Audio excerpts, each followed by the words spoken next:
જય શ્રી કૃષ્ણ, જય માતાજી દોસ્તો, સ્વાગત છે આપ સૌનું આપણી આ લાઈવ ઇનકલાબ ચેનલમાં। આજે આપણે એક એવા વિષય પર વાત કરવા જઈ રહ્યા છીએ જે તમારા આવનારા દિવસોને બદલી શકે છે। હા, આજે આપણે વાત કરીશું કન્યા રાશિ એટલે કે વિર્ગોના જાતકો માટે 1 જુલાઈ 2026 થી 31 જુલાઈ 2026 નો આખો મહિનો કેવો રહેવાનો છે તેના વિશે। વર્ષ 2026 નો આ 7મો મહિનો તમારા જીવનના કયા પાસાઓમાં ખુશીઓ લાવશે અને કઈ બાબતોમાં તમારે સાવધાન રહેવાની જરૂર છે તેની સંપૂર્ણ વિગતો આજે આપણે જ્યોતિષ વિજ્ઞાનના આધારે સમજીશું। આ વિડીયોમાં આપણે માત્ર ઉપરછલ્લી વાતો નહીં કરીએ, પરંતુ તમારા સંબંધો, તમારી આવક, વિદ્યાર્થીઓનું ભવિષ્ય, સ્ત્રીઓનું જીવન, વ્યવસાય, નિવૃત્ત લોકોની સ્થિતિ અને તમારા ગૃહસ્થ જીવન પર ગ્રહોની શું અસર થશે તે ખૂબ જ ઊંડાણપૂર્વક આપણે ચર્ચા કરીશું। અને હા, વિડીયોમાં હું તમને કેટલાક એવા સરળ અને અચૂક ઉપાય પણ બતાવીશ જેનાથી તમે આ મહિનાને વધુ નસીબદાર બનાવી શકશો। આપણે શરૂઆત કરીએ તમારા વ્યાવસાયિક જીવન એટલે કે નોકરી અને ધંધાની। કન્યા રાશિના જાતકો માટે જુલાઈ મહિનાની શરૂઆત ઉર્જા અને નવા આત્મવિશ્વાસ સાથે થશે। તમારી રાશિના 10મા ભાવમાં અને 11મા ભાવમાં થનારી ગ્રહોની હલચલ સંકેત આપે છે કે કરિયરમાં મોટી સફળતા તમારી રાહ જોઈ રહી છે। જો તમે નોકરિયાત વર્ગમાં આવો છો તો આ મહિને ઓફિસમાં તમારો દબદબો વધશે। ખાસ કરીને 16 જુલાઈ પછી જ્યારે સૂર્ય તમારા લાભ સ્થાનમાં જશે ત્યારે લાંબા સમયથી અટકેલું પ્રમોશન અથવા તમે ઈચ્છતા હતા તેવી જગ્યાએ બદલે એટલે કે ટ્રાન્સફર થવાના પ્રબળ યોગ બનશે। તમારા બોસ અને વરિષ્ઠ અધિકારીઓ તમારા કામની કદર કરશે। જોકે અહીંયા એક નાની સાવધાની રાખવાની છે, રાહુની દ્રષ્ટિને કારણે મહિનાના મધ્યમાં ઓફિસમાં રાજકારણ એટલે પોલિટિક્સ ગરમાઈ શકે છે। તમારા જ કેટલાક સહકર્મીઓ તમારી પીઠ પાછળ તમારી વિરુદ્ધ કાવતો ઘડી શકે છે, તેથી આ મહિને તમારી યોજનાઓ કોઈની પણ સાથે શેર ન કરો અને તમારા કામથી જ કામ રાખજો। હવે વાત કરીએ વેપારીઓની। જે લોકો પોતાનો સ્વતંત્ર ધંધો ચલાવે છે તેમના માટે મહિનો સુવર્ણ તક સમાન સાબિત થઈ શકે છે। ખાસ કરીને જે લોકો કમિશન, કન્સલ્ટન્સી, ઓનલાઈન બિઝનેસ, આયાત નિકાસ અથવા સોફ્ટવેર અને ટેકનોલોજી સાથે જોડાયેલા છે તેમના બિઝનેસમાં મોટો ઉછાળો જોવા મળશે। બજારમાં તમારી શાખ મજબૂત થશે। જો તમે કોઈ નવો પ્રોજેક્ટ અથવા નવી ડીલ સાઇન કરવાનું વિચારી રહ્યા છો તો મહિનાનો પૂર્વાર્ધ એટલે કે શરૂઆતનો ભાગ તેના માટે શ્રેષ્ઠ છે। ભાગીદારીમાં ધંધો કરનારાઓએ માત્ર એક વાતનું ધ્યાન રાખવું કે હિસાબ કિતાબમાં સંપૂર્ણ પારદર્શિતા રાખવી, નહીં તો નાની ગેરસમજ સંબંધ બગાડી શકે છે। કોઈપણ વ્યક્તિના જીવનમાં નાણાકીય સ્થિતિ ખૂબ મહત્વનો ભાગ ભજવે છે। તો ચાલો જાણીએ કે જુલાઈ મહિનામાં તમારી આવક અને આર્થિક સ્થિતિ કેવી રહેશે। કન્યા રાશિના જાતકો માટે આ મહિનો નાણાકીય બાબતોમાં ખૂબ જ સકારાત્મક પરિણામો લાવશે। મહિનાના ત્રીજા અઠવાડિયાથી તમારા માટે ધનલાભના એક કરતાં વધુ સ્ત્રોત ખુલી શકે છે। 16 જુલાઈ પછી લાભસ્થાનમાં સૂર્યનું ગોચર થવાથી અણધાર્યો આર્થિક લાભ થવાની સંભાવના છે। જો તમે ભૂતકાળમાં કોઈને પૈસા ઉધાર આપ્યા હતા ને તે પાછા મળવાની આશા છોડી દીધી હતી તો આ મહિને થોડો પ્રયત્ન કરવાથી એ પૈસા પાછા મળી શકે છે, માટે ઉઘરાણી કરી લેવી। આ ઉપરાંત પૂર્વજોની મિલકત અથવા કોઈ જૂના રોકાણમાંથી પણ સારો નફો મળવાના સંકેતો છે। જે લોકો શેરબજાર, મ્યુચ્યુઅલ ફંડ અથવા કોમોડિટી માર્કેટમાં રોકાણ કરે છે તેમના માટે જુલાઈનો પ્રથમ ભાગ સારો છે, પરંતુ રોકાણ કરતા પહેલા બજારના નિષ્ણાતોની સલાહ લેવી ખૂબ જ જરૂરી છે, કારણ કે ઉતાવળમાં લીધેલો નિર્ણય નુકસાન કરાવી શકે છે। અહીં એક બાબતે તમારે ખાસ સભાન રહેવું પડશે કે 20 જુલાઈ પછી તમારા 8મા અને 12મા ભાવની સ્થિતિને કારણે અચાનક કેટલાક મોટા ખર્ચ સામે આવી શકે છે। આ ખર્ચ ઘરના રિપેરિંગ, કોઈ ઇલેક્ટ્રોનિક વસ્તુની ખરીદી અથવા કોઈ અણધારી મુસાફરી પાછળ થઈ શકે છે। તેથી મહિનાની શરૂઆતથી જ બજેટ બનાવીને ચાલવું અને બિનજરૂરી મોજશોખ પાછળ પૈસા વેડફવાનું ટાળવું, જેથી મહિનાના અંતમાં નાણાકીય તંગી ન અનુભવાય। ચાલો હવે વાત કરીએ દિલની વાતોની, એટલે કે તમારા સંબંધો અને પ્રેમ જીવનની। કન્યા રાશિના જાતકો ભાવનાત્મક રીતે ખૂબ જ સંવેદનશીલ હોય છે અને આ મહિને તમારા ગ્રહો તમારા પ્રેમ જીવનમાં કેટલાક નવા વળાંકો લાવવા જઈ રહ્યા છે। જો તમે હજુ સુધી સિંગલ છો અને જો કોઈ જીવનસાથીની શોધમાં છો તો જુલાઈ મહિનો તમારી આ શોધનો અંત લાવી શકે છે। તમારા 11મા ભાવમાં શુક્રની શુભ અસરોને કારણે સોશિયલ મીડિયા, કોઈ સામાજિક પ્રસંગ અથવા કોઈ જૂના મિત્રના માધ્યમથી તમારા જીવનમાં કોઈ ખાસ વ્યક્તિનો પ્રવેશ થઈ શકે છે। આ મુલાકાત આગળ જતા એક ગંભીર સંબંધોમાં બદલાઈ શકે છે। બીજી તરફ જે લોકો ઓલરેડી પ્રેમ સંબંધમાં એટલે કે રિલેશનશિપમાં છે તેમના માટે આ મહિનો થોડી સાવધાની રાખવાનો છે। મહિનાના શરૂઆતના દિવસો ખૂબ જ રોમેન્ટિક રહેશે। તમે એકબીજા સાથે સારો સમય વિતાવશો અને લોંગ ડ્રાઈવ કે ડિનર ડેટ પર જવાનું પ્લાનિંગ પણ કરશો। પરંતુ 22 જુલાઈ પછી મંગળની દ્રષ્ટિને કારણે તમારા બંને વચ્ચે નાની વાતોમાં અહંકાર એટલે કે ઈગો ઇસ્યુ આવી શકે છે। તમે અથવા તમારા પાર્ટનર એકબીજા પર પ્રભુત્વ જમાવવાનો પ્રયત્ન કરી શકો છો, જેનાથી સંબંધોમાં અંતર વધી શકે છે। મારા કન્યા રાશિના મિત્રોની ખાસ સલાહ છે કે તમારા પાર્ટનર પર બિનજરૂરી શંકા કરવાનું ટાળો। જો કંઈક ગેરસમજ ઊભી થાય તો ગુસ્સે થવાને બદલે શાંતિથી બેસીને પ્રેમથી વાતચીત કરીને તેનો ઉકેલ લાવો। યાદ રાખો, પ્રેમમાં વિશ્વાસ અને સંવાદ જ સૌથી મોટું હથિયાર છે। પ્રેમ જીવન પછી હવે આપણે આવ્યા આપણા ગૃહસ્થ જીવન પર, એટલે કે તમારા પારિવારિક વાતાવરણ પર। આપણું ઘર એ આપણી સૌથી મોટી તાકાત હોય છે અને કન્યા રાશિના જાતકો માટે આ મહિને ઘરનું વાતાવરણ ઘણું ખરું સુખદ રહેવાનું છે. ચોથા ભાવ પર ગુરુ મહારાજની અમૃત સમાન દ્રષ્ટિ હોવાને કારણે પરિવારમાં લાંબા સમયથી ચાલી રહેલા જૂના કૌટુંબિક વિવાદો કે મતભેદ આ મહિને શાંત થઈ જશે. ઘરમાં એક સકારાત્મક અને ઉત્સાહભર્યું વાતાવરણ જોવા મળશે. જો પરિવારના કોઈ સભ્ય સાથે તમારા સંબંધો બગડ્યા હતા તો આ મહિને સામે ચાલીને વાત કરજો, સંબંધો ફરી મજબૂત થઈ જશે.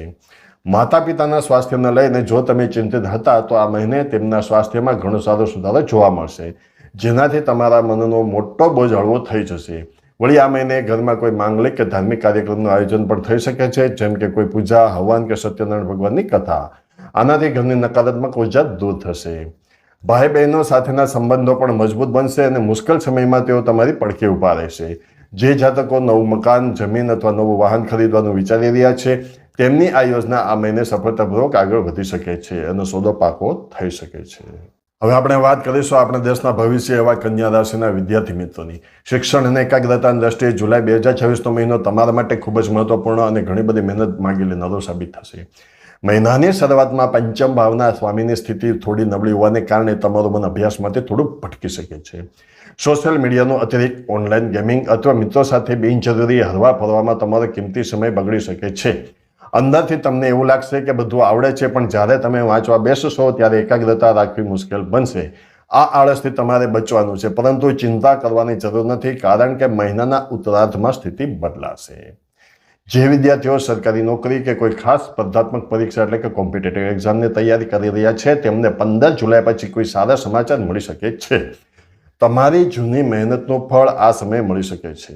જે વિદ્યાર્થીઓ ઉચ્ચ શિક્ષણ માટે વિદેશ જવા માગે છે અને લાંબા સમયથી વિઝા કે એડમિશનની પ્રક્રિયામાં અટવાયા હતા તેમની એ અડચણો પણ આ મહિને દૂર થતી જણાશે.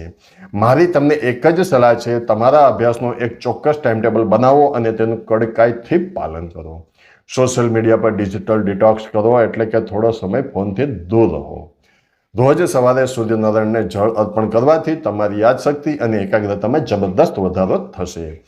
હવે વિશેષ રૂપે વાત કરીએ તો કન્યા રાશિની સ્ત્રીઓના જીવન વિશે જોઈએ. હવે જ્યોતિષ વિજ્ઞાન અનુસાર કન્યા રાશિની સ્ત્રીઓ ખૂબ જ વ્યવસ્થિત, બુદ્ધિશાળી અને દરેક કામને પરફેક્શન સાથે કરનારી હોય છે. જુલાઈ મહિનો તમારા માટે મિશ્ર પરંતુ પ્રગતિશીલ પરિણામો લઈને આવી રહ્યો છે. સૌથી પહેલાં વાત કરીએ વર્કિંગ વુમન એટલે કે નોકરી કે વ્યવસાય કરતી મહિલાઓની.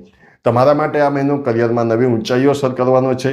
જો તમે પોતાનું કંઈ ગૃહ ઉદ્યોગ, boutique, art and craft, tuition classes કે ઓનલાઈન સેલિંગનો બિઝનેસ ચલાવો છો તો આ મહિને ગ્રાહકોની સંખ્યામાં વધારો થશે અને મોટો આર્થિક લાભ થશે. તમારી મેનેજમેન્ટ સ્કિલની લોકો પ્રશંસા કરશે. બીજી તરફ જે ગૃહિણીઓ એટલે કે હાઉસવાઇફ છે તેમના માટે આ મહિનો થોડો દોડધામભર્યો રહી શકે છે. ઘરમાં મહેમાનોની અવર જવર અથવા કોઈ સામાજિક પ્રસંગોને કારણે જવાબદારીઓ વધશે, જેના લીધે તમે શારીરિક અને માનસિક થાક અનુભવી શકો છો. તમારા સ્વાસ્થ્યની બાબતમાં આ મહિને બિલકુલ બેદરકારી ન રાખતા. હોર્મોનલ અસંતુલન, પીઠનો દુખાવો અથવા પગના દુખાવાની સમસ્યા નડવાની સંભાવના છે. પૂરતી ઊંઘ લો અને તમારા ડાયટમાં પૌષ્ટિક ખોરાકનો સમાવેશ કરો. તમારા વ્યસન શેડ્યુલમાંથી રોજ અડધો કલાક તમારા પોતાના શોખ માટે અથવા યોગ ધ્યાન માટે ચોક્કસ કાઢવો, જેનાથી તમને માનસિક શાંતિ મળશે. ચાલો હવે વાત કરીએ એવા વડીલો કે જેઓ પોતાના જીવનની તમામ જવાબદારીઓ પૂર્ણ કરીને હવે નિવૃત્ત જીવનનો આનંદ માણી રહ્યા છે. કન્યા રાશિના બુઝુર્ગ વડીલો માટે જુલાઈ 2026નો મહિનો આધ્યાત્મિક અને માનસિક દ્રષ્ટિએ ઉત્તમ રહેવાનો છે. આ મહિને તમારો ઝુકાવ ધાર્મિક પ્રવૃત્તિઓ, સત્સંગ અને કથાવાર્તા તરફ વધુ રહેશે. તમે કોઈ લાંબી ધાર્મિક યાત્રા કે તીર્થ સ્થળની મુલાકાત લેવાનું આયોજન પણ કરી શકો છો, જે તમને અંદરથી પરમ શાંતિ આપશે. પરિવાર તરફથી, ખાસ કરીને તમારા સંતાનો તરફથી તમને પૂરેપૂરું સન્માન અને સ્નેહ મળશે. જો સંતાનોના લગ્ન કે કરિયરને લઈને કોઈ ચિંતા હતી તો આ મહિને તે ચિંતા દૂર થશે, કારણ કે તેમના જીવનમાં બધું થાળે પડતું દેખાશે. જૂના મિત્રો કે સગા સંબંધીઓ સાથે મુલાકાત થવાથી તમારો સમય ઘણો આનંદમાં પસાર થશે.